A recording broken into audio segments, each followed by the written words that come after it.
নমস্কার বন্ধুরা, তিথির তাজ ফুড লাইফে আপনাদের সকলকে স্বাগত জানিয়ে নিয়ে এসেছি আবার একটি নতুন রেসিপি। আজকের রেসিপি হলো কাঁকড়ার ঝাল।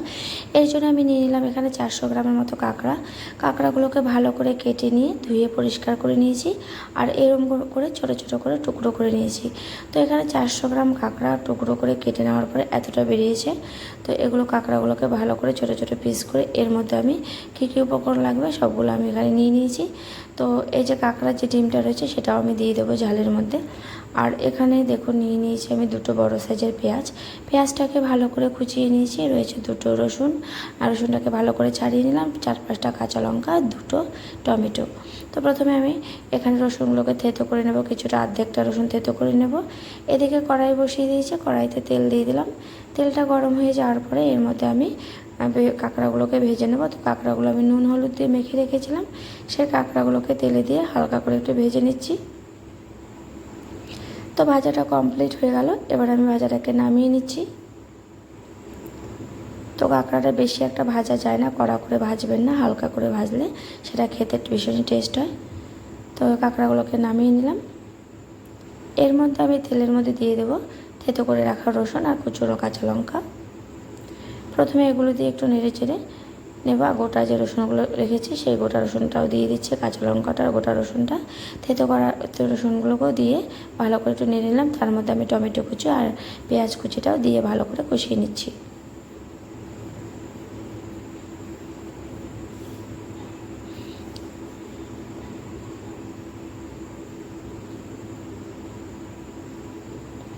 তো এগুলোকে একটু ভালো করে কষিয়ে নেব, যতক্ষণ এর থেকে তেল ছেড়ে আসছে ততক্ষণ কষাতে থাকবো।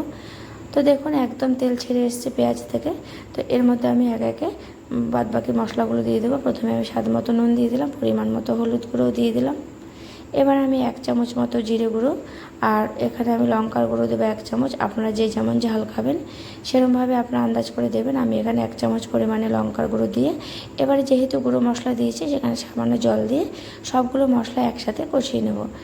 আর এখানে জল দিয়েছি এই কারণে, না হলে মশলাটা একটু পুড়ে যাওয়ার ভয় থাকবে যেহেতু গুঁড়ো মশলা। তো এভাবে একটু কষিয়ে নেওয়ার পরে এখানে আমি দিয়ে দেবো ভেজে রাখা কাঁকড়াগুলোকে। তার আগে আমি এখানে দিয়ে দিচ্ছি কাঁকড়ার যে ডিমটা রেখেছি সেটা আমি দিয়ে দিলাম। এবারে কিছুক্ষণ নাড়িয়ে এর মধ্যে আমি ভেজে রাখা কাঁকড়াগুলোকে এবারে দিয়ে দেবো। তো কাঁকড়াগুলোকে দিয়ে আরও কিছু সময় আমি কষিয়ে নেব, 3 থেকে 4 মিনিট কষিয়ে নেব। নিয়ে তার মধ্যে আমি পরিমাণ মতো জল দিয়ে দেবো।